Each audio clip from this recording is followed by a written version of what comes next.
Hello guys, welcome back to SWS Boxing. Delighted to be joined with boxing trainer Mark Massow. And yes, pleasure getting you on. Yeah, good to see you. All okay there? Yes, mate, all good, all good. Yeah, my first question for you is how did you get into boxing?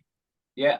So I was born in Stratford in East London, and during my primary school years, we moved to Elm Park in Hornchurch, and I was always sort of big into boxing, bit of a fan.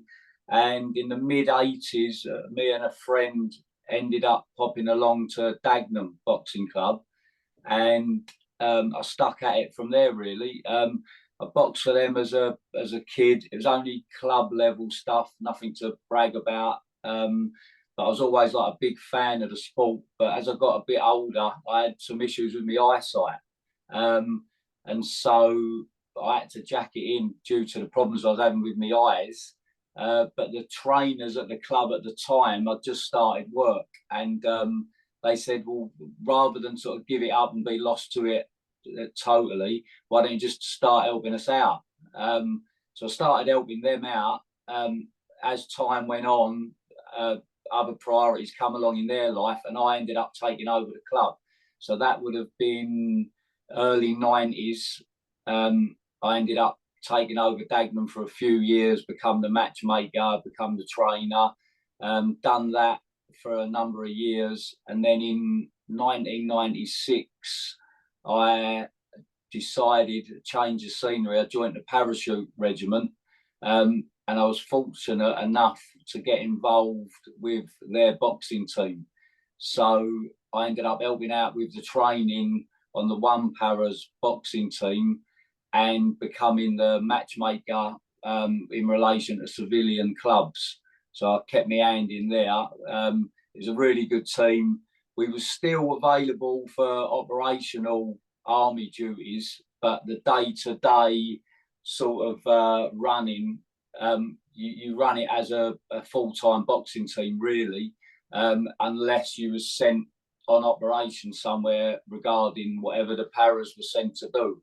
So in effect, I had the best of both worlds for a little while, because I was doing involved with boxing during the day, but anything sort of for real or a bit more interesting army wise, we was being sent to deal with that. So that was quite a good time.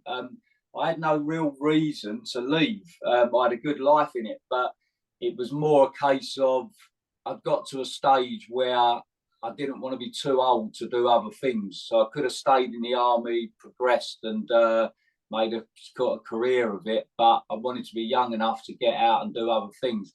And as chance would have it, it was around the time that Julius Francis was boxing training to fight Mike Tyson, and they was training in Aldershot, which is where we was based. And so we got quite friendly with them. We wasn't using their gym, but we used to use the scales at the gym that they used to train at in Aldershot. So we got to know Frank Maloney, who's now living as Kelly, but at the time he was managing Lennox Lewis and Julius Francis. So the whole team got to meet got to know him a little bit. And then when he found out I was set to leave the army, he offered me a job. This was in 2000, just driving him around, sort of accompanying him in his day-to-day meetings, and just travelling around with him, really. And so I'd done that for a while, got to see the sort of pro side of things.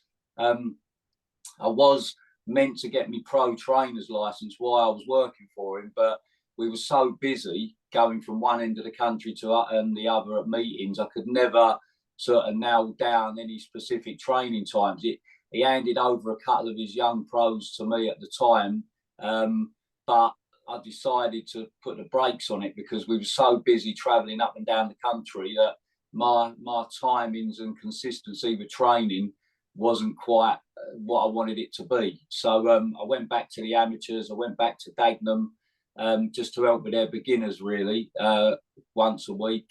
And then I got offered a role heading up the Fight for Peace amateur club, in North Woolwich in East London, and I don't know if you know much about that. It's a youth charity. Started off in Brazil, took off in Brazil. I think I've heard of it before.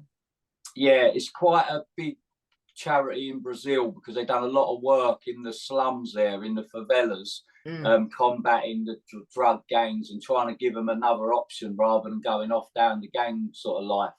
And they tried to replicate it in North Woolwich, and it's quite a good charity there.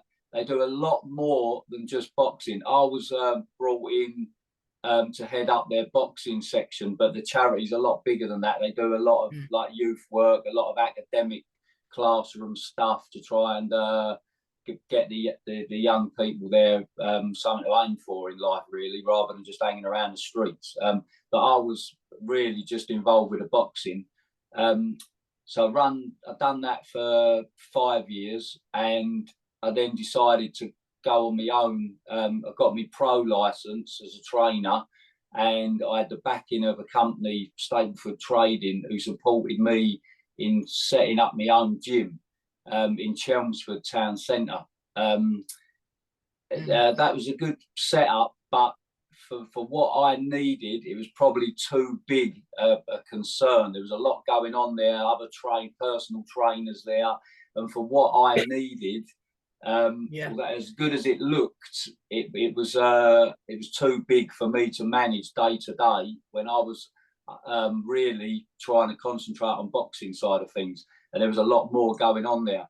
And so I eventually downsized in the summer of 2020, and I've now got my own little setup near Chelmsford City Racecourse in a little village called Great Leys.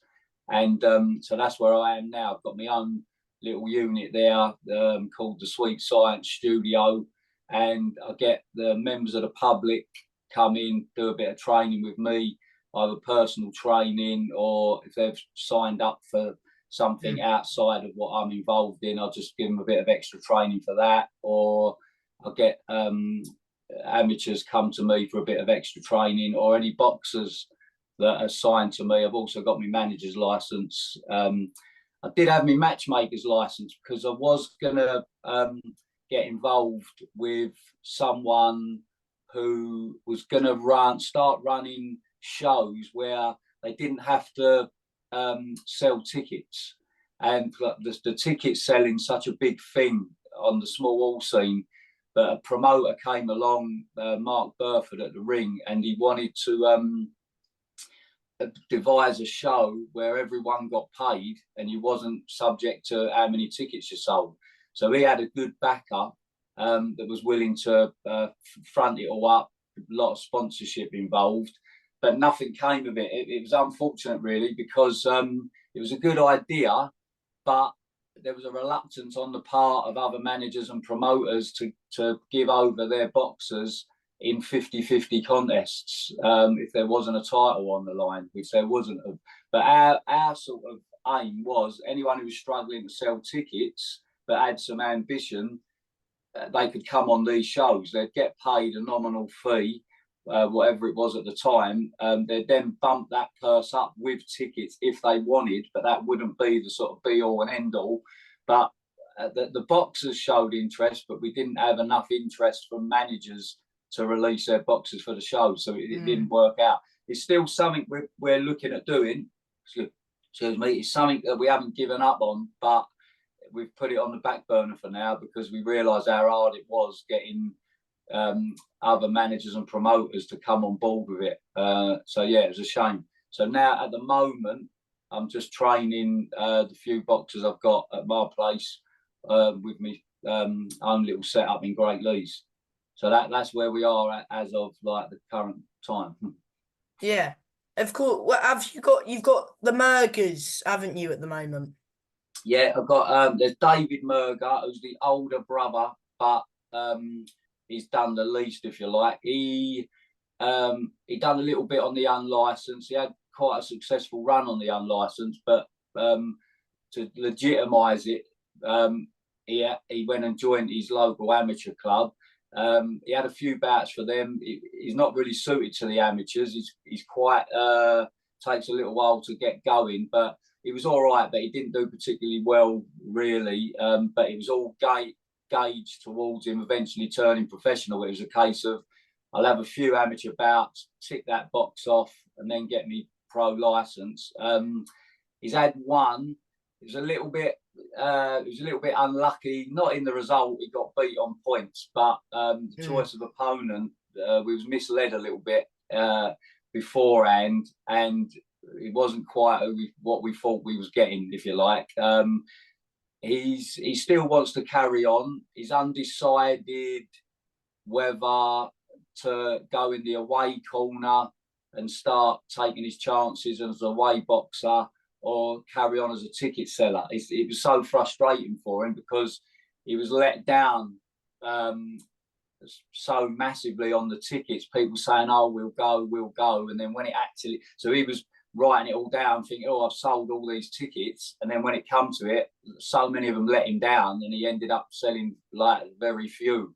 So it was a little bit of a wake-up calls for him, really, in how hard it can be selling tickets. So he's a bit, as we stand, he's still training, he's still in the gym. He's hoping to get out maybe sort of June time. He's just a bit undecided whether to take a gamble on the ticket situation or try his luck in the away corner, which is going to be hard, as we all know. But yeah, he still wants to give it another go. So hopefully he can do something heading into the summer.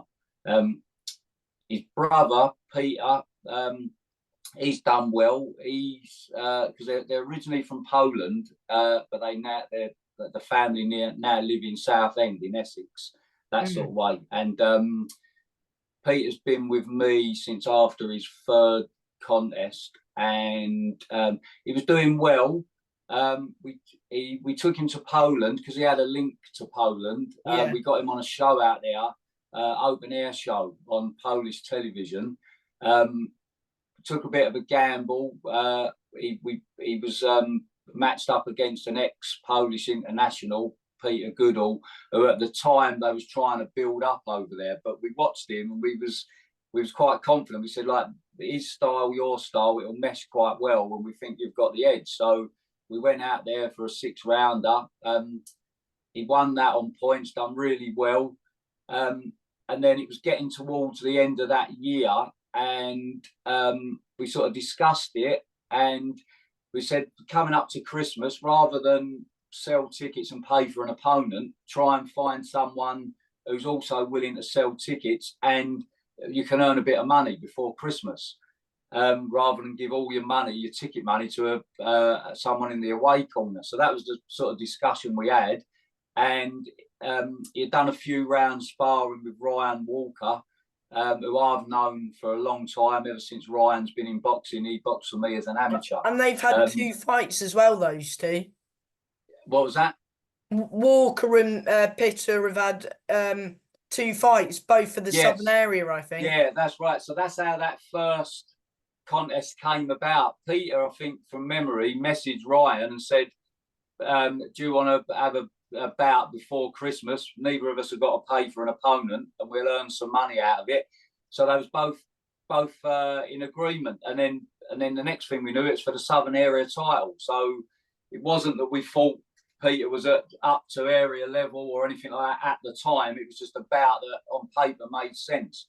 So they had that fight. We thought we won it. Ultimately, there was only one person that mattered, and it was the referee, and John Lewis, and he didn't think we did. So that's all that matters at the end of the day. It was close enough for argument. We thought we nicked it. Ryan thought he nicked it. And was it hard? How hard was it, like, for you guys as a team to take that defeat when you believe that you won? Yeah, it was a bit annoying, but what we thought, we didn't think we was winning hands down. We didn't think he was like thrashing him or anything like that. But we just thought his style was nicking the rounds. That was our version of it. Where we thought we was nicking the rounds. So we was quite laid back. The people in our corner was like, yeah, just keep doing what you're doing. You're looking good. You're nicking the rounds. Just keep doing what you're doing. And other people that have subsequently come up to us after, and on Ryan's team, I might add, and said like they were surprised they won. The commentary on YouTube seemed all along they had Walker winning, so it just shows you.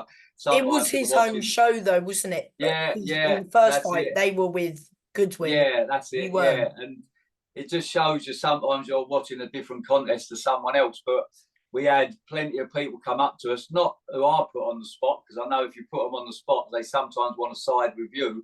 They voluntarily come up to us and say, "I can't believe you didn't win that." And we was like, well, we thought we was winning, but ultimately we didn't. So it was a case of sort of brush yourself down and go again. Well, you got the rematch 3 years later, though, didn't you? Yeah, that's it. He had a win in the interim. The shows had stopped for a while because of all what was going on. But yeah, so he had a rematch with him. I think it was a lot better performance. We discussed it beforehand, and we just said, look, just be more assertive. You can do what you've done before, but just rather than nicking the rounds and just doing enough, go out there and make sure you put your stamp on the contest and like try and win every round. And I think it showed in the performance. It was a clearer victory, we thought, and he got the win, well deserved. Yeah, and won the Southern Area. Yeah, so that was good for him because I think the Southern Area is a good title. It legitimises your career, really. There's so many boxers out there selling tickets. Are they going to make it? Are they not going to make it? The Southern Area or any area title, it sort of legitimises your role in the pro game. If you're not in the away corner, that is. So no, it's a good win for him. He done well. Was it like sort of handy that you sort of knew what Ryan was about as you used to train him, sort of thing? Maybe, possibly. You know, I'm very familiar with him. He had around about 24 bouts for the club I was with at the time as an amateur. So how long did you train him for? Just when he was an amateur, or? Yeah, just as an amateur. I think he had 24 bouts. I think off the top of my head, 4 fight for peace. Then he moved to Gator. He had a few bouts for them. Then he done a bit on the unlicensed selling tickets, and then he went pro. So, and I'm still friendly with him now. We ain't got a problem with him. He's a good bloke. You know, he's a decent pro. He's an honest professional. He's always fit. We just felt that Peter's style would just always be able to sort of trump what he brought to the table. We thought it worked both times, but officially it only worked once. So, yeah. And Peter won that, done very well, and then moved on. And then moved on to Mahmood. Yes. Ramesh, another one, got a lot of respect for. Good pro at this level. Will take any sort of contest around this level and gives it 100% every time. Things didn't go well. I think in training, things weren't ideal for us and they weren't ideal for Ramesh as well. But both boxers didn't have particularly good lead-ups to that contest. But they both decided unknowingly of each other what sort of hiccups they was both having.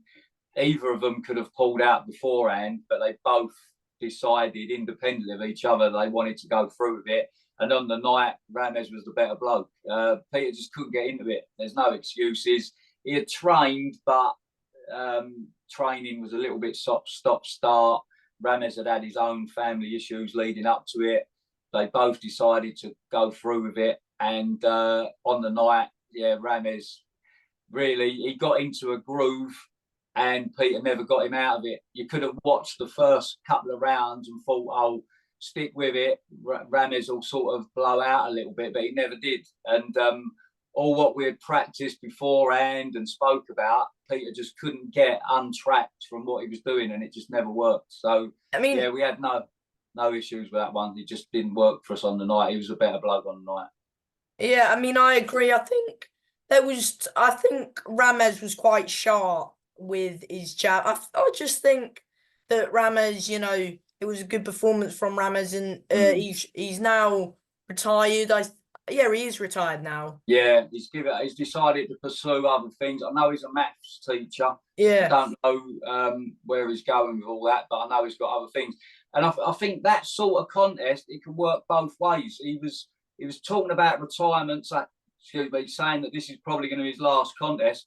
And I think sometimes that can go against you, because in the back of your head you're like, oh, let's get this one out of the way, and you don't necessarily give it everything. Or it can go the other way, where you're like, this is my last one, I'm going to give it everything, leave everything on the line, and then I'm done with it. And it worked for Rames. It went that way. He gave it Yeah. absolutely everything.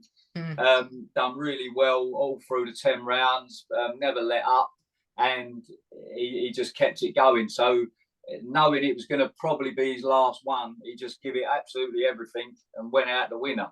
So, unfortunately for us, he was right up for it. Whereas sometimes when they know it's their last one, they can be a little bit half-hearted, but he certainly weren't, and he deserved it. So Yeah. yeah. But and then he fought Nico Lavaz, I think it was 2 weeks ago now. And what a fight that was. It was a war, wasn't it? Yeah, so what happened, it was the 23rd of March. Pete was boxing, he was training for the 23rd of March. Joe Uh, Gamici. yes, that's right, which was a tough contest. We know Jockey, he's a good boxer. The bout was offered to us as a 10 rounder. There's a chance for Peter to earn a couple of quid because he weren't paying for an opponent. So he was like, yeah, that's a fair bout.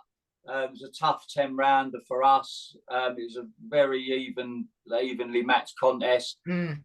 But we was confident of winning. We was like, well, look, it's a tough bout, but you know, you'll do well and hopefully you'll win. So we was training for that one, and then around about a month out before the contest, Matchroom offered Peter's manager a chance to box on the Sheffield show on the same night. So Peter was straight away, oh, I'm really interested. I'm really interested. So we was like, well, let's see what's on offer. And, you know, it's a tough bout for you. But, you know, if it makes sense, we'll roll the dice It and was go an for it. English eliminator. Yeah, and Peter's like got his heart set on winning the English. So this was the first step to sort of making inroads into that. It was an official final eliminator.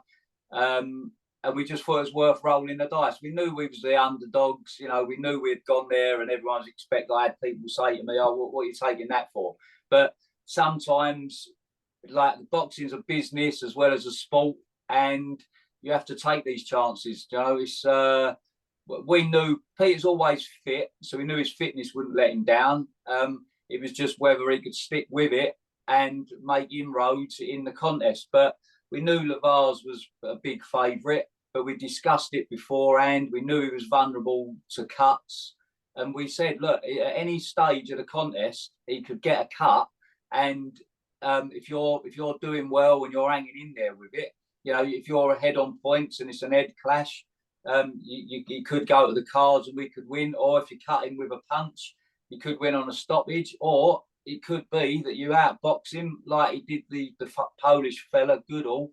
10 rounds is a long time to get it right when you're a big underdog. But we thought That that we left didn't hook was working.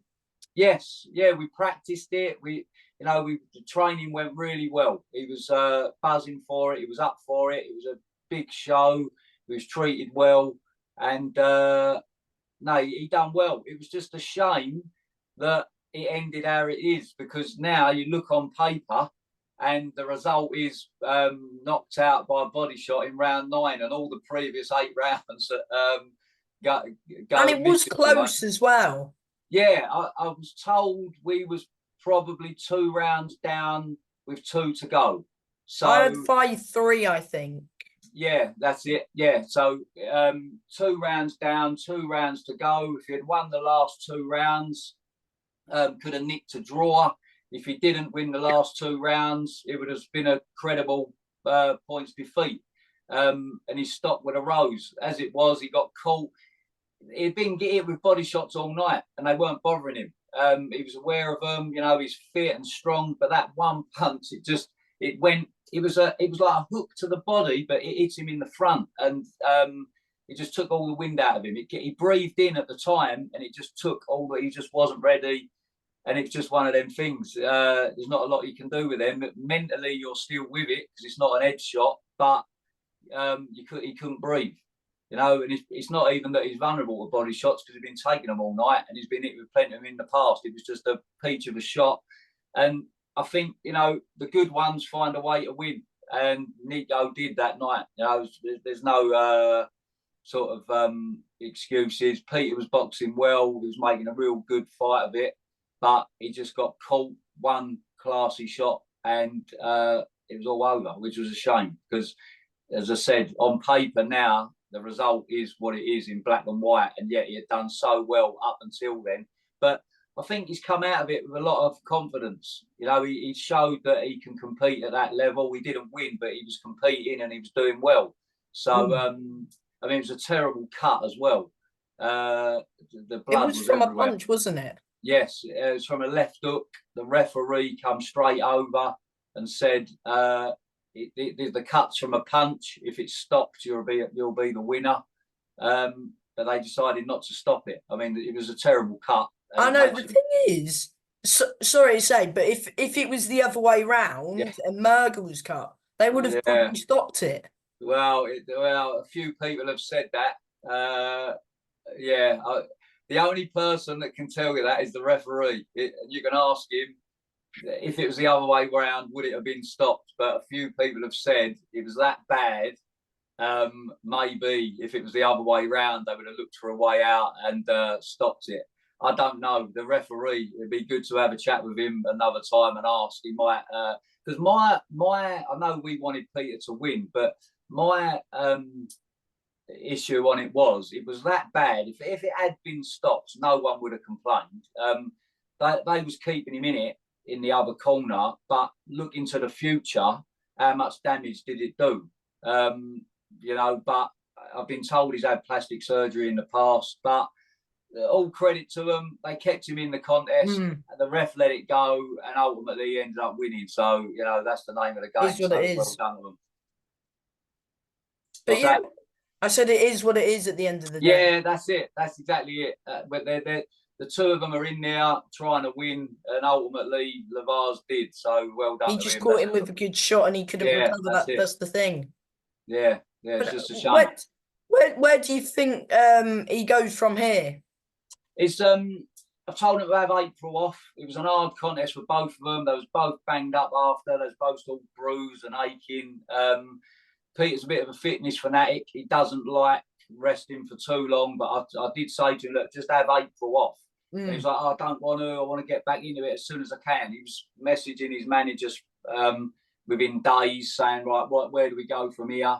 So he's keen to get back out. The shows thin out a bit heading into the summer.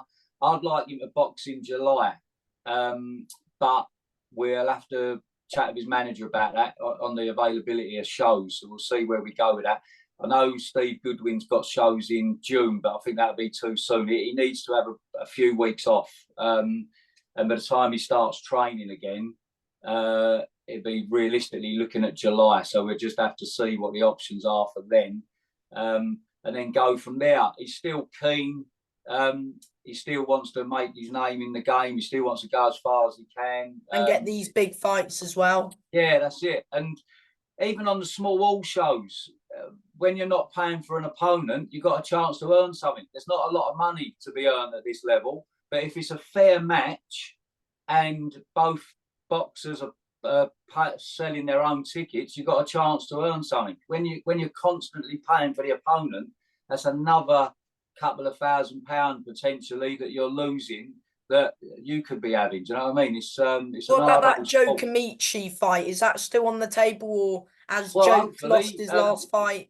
He lost. I didn't see it. I know he was disappointed. It was close though, apparently. Yeah, I heard it was close. That Jack England, he ain't bad. His record's not too good. He's gone in with some tough ones for a novice pro, but he's not bad. And Jockey just come unstuck, really. I think he got caught out. And yeah, just didn't do enough by the sound of it. I don't know whether he's posted that he wants to box again in June. I don't know if he's going to ask for an immediate rematch. I don't know, but he'll probably want to wipe that slate clean. But we would take the contest. Not that we think it's an easy match for Peter, because we don't. We just think it's a fair bout at this stage of Peter's career. It's a fair match. They'll both sell tickets. They've both got a chance to earn something out of it. And on paper, it's a good contest. So even if that came up in July, we would take it. I don't know. Would you take the Southern area again, or are you looking for bigger and better titles than the Southern area? As you've already won it. Yeah, I mean, personally, I would suggest if it was the right contest and the Southern area was offered, I think it's still a good route to go down. It just matters who the opponent would be and if that made sense. If I think there's an Frankie opponent, Story's fighting Ryan Walker for it in the summer, I think. yeah, that they was matched before, weren't they? And yeah, and then Walker got injured. Yeah, that's right. That's a good contest. Story's got a lot of potential. He's that enthusiastic. He's a bit excitable. He wants to get in there and do the job. And Ryan's more of sort of a bit of more of an experienced pro now, a bit more laid back. But that'd be an interesting one. It'd be a contrast of Story's enthusiasm to sort of get to that level, and whether Ryan can keep him off and sort of old man him out of it. Really, that'd be an interesting one. But if the contest made sense and an area title was on the line, then I would advise Peter to take it. I'm not his manager, but I would advise him to take it. But what boxers do you manage? I used to manage Peter, but we spoke about it, and we agreed that Could we manage him? Yeah, because what it was, he wanted a manager that also promoted. There's pros and cons to that, whatever your stance is on that, and that's why he ended up going with someone who put on shows. So we didn't fall out about it. We discussed it, and that's the road he went down. But at the moment, I'm only managing his brother David. There is talk. Matt McCarthy, who I used to train a number of years ago, he won the Southern area at super middle. Yeah, that's it. Super welter, light middle, and he had a bad accident at work where he broke his leg. It was bad. He had to have it pinned, and he's put him out ever since. He's been in touch. He's doing a little bit of training. He's not overdoing it because there's still issues going on with the leg. There's still a court case in the reckoning on compensation, but he hopes it'll be a good outcome. And he's had a lot of rehab on it. He's started training again, and he's hoping to box this year. If he doesn't box this year, he'll probably knock it on the head. But he still wants to give it one more go once the leg's sorted. It was a very bad accident at work, and he lost his best years for it. It's just whether he can salvage some of it and have a few wins and see where he goes. But it's early days yet. He's still sorting stuff out with his company about his leg. But he is in the gym. He's not training full time or properly like that, but he's slowly ticking over. Well, fingers crossed that he can fight again. Yeah, that's it. Yeah. And he's got a bit of talent. It was a shame. He was doing so well. He lived a life. He turned pro at a young age. He had a son at a young age. He turned pro at 18. So he had a slow sort of introduction to the pro side of things. Was doing really well. Won the Southern area against Tony Milch. That was a really good contest. He defended it against Billy Bird at Brentwood. Another terrific contest. I don't know if you've managed to get that. In the hall on the night with the atmosphere, it was such a good contest. Bird nicked that by 1 point on the night. And Matt was training again for another contest, and he got injured at work, and he's never been the same since. Really, it's just a shame. but other things have come along. He's got his family, he's got his own business, paving, and so at the time, boxing was his priority. But as the years have gone on, at this moment in time, getting better and sorting his company out are the priority. But he's hoping come the summer, he'll be back training again. But we'll see. We'll see. It's something he's interested in, but until he actually does it, we don't know. But yeah, anything else you want to mention before I let you go, or? No, I think that's about it. I say I'm busy with the boxers I've got in the gym. Anyone in the Essex area wants to pop in, just drop us a message, and I'll have you down, and we'll put you through your paces. But other than that, just happy to keep busy with it all. And from me, Mark, thank you for your time, and yeah. No, it's good. Good to speak to you. And you, mate. Good. Bye. All the best. All the best. Cheers. See ya.